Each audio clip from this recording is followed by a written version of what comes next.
இந்த அக்செப்டன்ஸ் மூலமாக நம்ம லைஃப் எப்படி இருக்கும், அதனால் நமக்கு என்ன லாபம் அப்படின்னு நீங்கள் பார்த்தீங்க அப்படின்னா, ஒரு நிகழ்வு நடக்குது, அந்த நிகழ்வை நீங்கள் வந்து ஏற்றுக்கிட்டீங்க அப்படின்னா என்ன நடக்கணுமோ அது நடந்து முடிஞ்சிடும். அதுக்கான சொல்யூஷனும் கண்டுபிட முடியும். நீங்கள் டென்ஷன் இல்லாமல் ஒரு வலிகள் இல்லாமல் இருக்க முடியும்.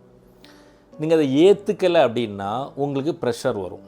நீங்கள் கடைசி வரைக்கும் டென்ஷன் ப்ரெஷர்லேயே அதில் அந்த நிகழ்வுக்குள்ளே சிக்கிக்குவீங்க. அதுக்குள்ளேருந்து நீங்கள் வெளியே வர முடியாது. ஸோ இப்போ எது ஒரு விஷயம் நடந்தாலும் ஃபஸ்ட்டு நீங்கள் அதை வந்து ஏற்றுக்கங்க.